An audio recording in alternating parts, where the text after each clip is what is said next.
Welcome to the deep dive. Today we're digging into something that definitely got people talking.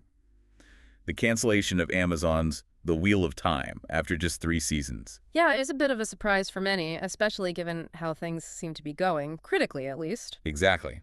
We've looked into the available information trying to piece together why this happened.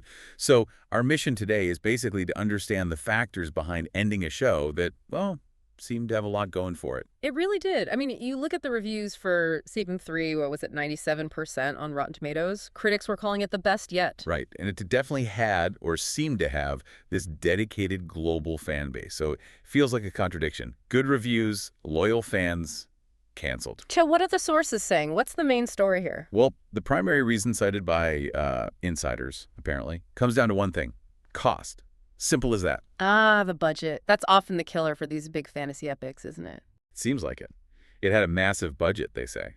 And the argument is that the viewership, well, it just wasn't high enough to make that kind of spending make sense for Amazon anymore. Okay, that makes sense in the, cold hard light of business. Mm. But let's think back a bit. When it launched in 2021, The Wheel of Time was actually a huge deal for Prime Video. It really was one of their biggest launches, wasn't it? They were clearly banking on it to establish themselves in the fantasy space.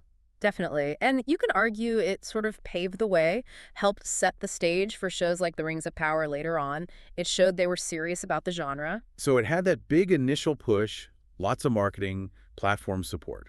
But then what happened? Well, that's the key part of the story. Despite that strong start, and even with those good reviews later on, the audience size seems to have dropped off. Yeah, I saw that mentioned. By season 3, it wasn't even showing up in the Nielsen top 10 streaming charts in the US anymore. Which is a pretty significant indicator, right? Even if the core fans were still watching and, very vocal online, maybe the broader audience drifted away. So that global success we heard about, maybe it wasn't translating into the numbers needed, especially in key markets, to justify that huge budget. Exactly. It seems like for these big streamers, cost versus viewership is just the bottom line. Even reaching people worldwide might not be enough if the numbers don't stack up where it counts for their metrics. And it sounds like the creators might have sensed this was a possibility. Oh, how so? Apparently, they tried to build some kind of closure into the season 3 finale, sort of hedging their bets, perhaps. Wow, yeah. That suggests they were aware of the risk. It really highlights the... What we seem to have is a show with a strong start, critical praise, especially later on. But ultimately, viewership numbers that just couldn't sustain the, let's face it, enormous cost of production for a major streamer like Amazon. Yeah, and it really makes you wonder, doesn't it, when you think about the huge investment needed to build these fantasy worlds, to cultivate that fan base.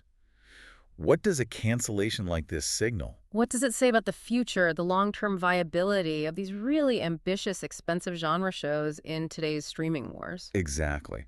Something for all of us to think about. Mm. Thanks for diving deep with us today.